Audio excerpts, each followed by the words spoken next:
If you want not just to store cryptocurrency on an exchange, but actually use it for payments, the Bybit card is one of the simplest ways to do it. It lets you spend digital assets in real life just as easily as regular money. But here's the important nuance. If you use the card without understanding the rules, you can quietly lose money on conversions and fees. That's why it's crucial to understand the settings and logic, so the card becomes a proper payment tool, not a source of extra costs. In this video, I'll show you how to order the Bybit card, how to pay with crypto and fiat when it's smarter to use stablecoins, and which settings to enable so the card works correctly and saves you money.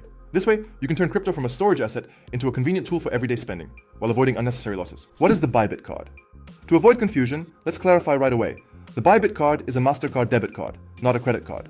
It doesn't lend you money. It has no credit limit. All transactions are limited to your balance on Bybit. If there are no funds, the payment simply won't go through.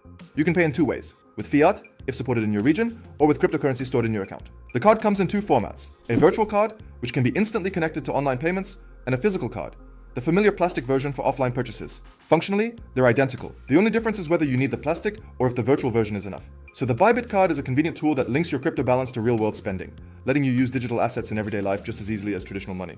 Where to find the card and check availability? The first step is to make sure the Bybit card is available for your account. This is checked directly inside the app. No extra requests or guesswork. The process is simple. Open the Bybit app. Go to the section with additional features. Find the card option. Open it. And the app immediately shows whether the card is available in your region.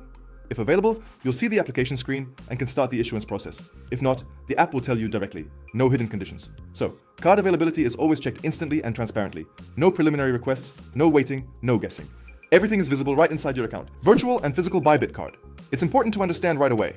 The virtual and physical cards are two separate tools with different details, even though their functionality is identical. Virtual card.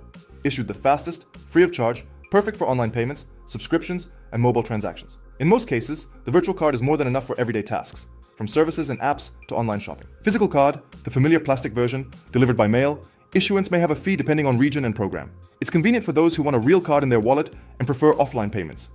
Both cards have the same capabilities. They let you spend crypto or fiat directly from your Bybit balance. The only difference is format, whether you need plastic or if the virtual version is sufficient. If you don't need the physical card, you can easily stick with the virtual one. It covers all basic scenarios and makes crypto accessible for everyday spending. Before moving on, let's say a few words about our Telegram channel. The crypto market isn't about guessing or hype. It's about context, logic, and process analysis. We show how experienced participants view the market, explaining why some events truly matter while others are just noise. On the channel, we regularly break down the global economy, key news, and shape market expectations, without unnecessary emotions or shallow forecasts. This helps you see the bigger picture and make informed decisions. If you want to understand crypto systematically and grasp what's behind market moves, join us. The link is already in the description, so hop in and stay in the loop with us. How to order the Bybit card. The process of ordering the card is as simple and transparent as possible. Checking availability, open the Bybit app, go to the card section, and immediately see whether issuance is available for your account. Virtual card. If the virtual version is available, just submit the application and confirm your identity with the same document used during registration. Verification takes minimal time, and the card appears almost instantly, ready for online payments and mobile use. Physical card. If you want the plastic version, you'll need to provide a delivery address, choose the name to be printed on the card, and set a PIN code. After applying, the app shows the card's status, whether it's been shipped or already delivered. Bottom line, the whole process requires minimal effort. The virtual card is available almost instantly, while the physical card takes a few extra steps but gives you the familiar format for offline purchases. How funds are deducted. The most important aspect of using the Bybit card is understanding how payments are processed. Each card has a base currency. This is the currency used for all settlements in your account. Most often it's euros or dollars, depending on your region and account settings. All payments are calculated in this currency, paying fiat in the base currency. Transactions go directly, just like a regular bank card. Fees are either zero or minimal, paying fiat in another currency. The card performs a conversion, which adds an exchange fee, paying with cryptocurrency.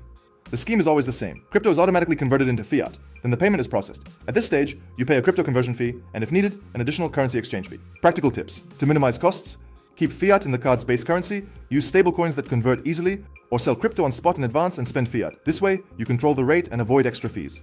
Important nuance. In some countries, spending cryptocurrency is considered a taxable event. That means paying directly with BTC or ETH may not be the smartest choice. It's often better to use stablecoins or fiat. Pay with setting. There's one crucial setting you need to configure right after activating the card to avoid unnecessary fees and unexpected deductions. In the card settings, there's a section called Pay With. This determines which assets the card is allowed to deduct from. If left default, the card can deduct from any crypto on your balance. That means automatic conversion, fees, and possible tax consequences. The correct approach. Leave only the assets you actually want to spend, fiat or stablecoins. Disable all other cryptocurrencies, like BTC or Ethereum. With this setup, the card works predictably. Either deducts the chosen asset directly, without extra conversion, or, if the balance is empty, simply declines the payment. No losses, no surprises. This single setting solves up to 80% of commission issues and makes the card a proper payment tool. So check it immediately after activation. Final reminder, in the description below the video, we've left a list of top exchanges we personally use. These are trusted platforms we can recommend from our own experience. Plus, we've prepared unique bonuses and special conditions for our viewers through referral links. So check the description, register, and join our team. Starting is always easier when you have extra perks and support. Fees and how to minimize them. To understand where money is lost, let's break down the deduction scheme step by step. Fiat in the card's base currency. If you pay in the same currency that is set as the card's base, most often euros or dollars, fees are either zero or minimal. This is the most cost-effective scenario. The card works almost like a regular bank card. Fiat in another currency. If the payment is in a currency different from the base, the card automatically performs a conversion. In this case, an exchange fee appears, usually around 1 to 2%, depending on region and conditions. Paying with cryptocurrency. Here the scheme is always the same. Crypto is first converted into fiat, with a fee of about 0.9%. If the purchase currency differs from the base, an additional exchange fee is added. As a result, total losses can easily reach 2 to 3% if you don't account for how deductions work. How to reduce fees. The most practical way is this. If you want to spend crypto, first sell it on Bybit spot with a fee of about 0.1%. Then use the card to pay in fiat. This way, you control the rate, know the final amount in advance, and pay far fewer fees. With this scheme, the card works almost like a regular bank card, without unpleasant surprises. Cashback and points. Every payment with the Bybit card earns you cashback in the form of special points. The bonus size depends on your card level and program, but on average it's about 2% of the purchase amount. Points aren't credited instantly. They appear after a few days, once the transaction is fully confirmed. You then have two options for using them. Automatic conversion. Points are regularly converted into your chosen cryptocurrency. For example, USDT, USDC, or Bitcoin. This is the simplest option. No action required, the system converts bonuses automatically. Here you decide when and into what to convert points. This approach usually gives about 10 to 12% more value compared to automatic conversion. Additionally, you can set converted funds to go directly into Bybit Earn, where they continue generating income. Important note, cashback doesn't fully offset fees, but with proper setup it significantly reduces overall expenses and makes using the card much more profitable. Limits and cash withdrawals. The Bybit card comes with daily and monthly spending limits. In most cases, the daily limit is tens of thousands of dollars equivalent, more than enough for everyday expenses as well as large purchases. The card also allows cash withdrawals at ATMs, but here the conditions matter. Usually there's a monthly withdrawal limit of several $1,000s.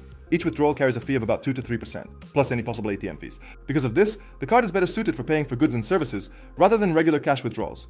All current limits and fees can be checked anytime directly in the card settings inside the app. They may vary depending on your region and program, so it's always worth confirming the details for your specific account. The link to register and order the Bybit card is in the description below the video. There you'll also find a bonus for new users to make starting even more enjoyable. If this video was helpful, support us with a like and subscription. It's the best way to show we're moving in the right direction. And to dive deeper, check out our other guides on Bybit and crypto here on the channel, packed with practical tips and useful summaries.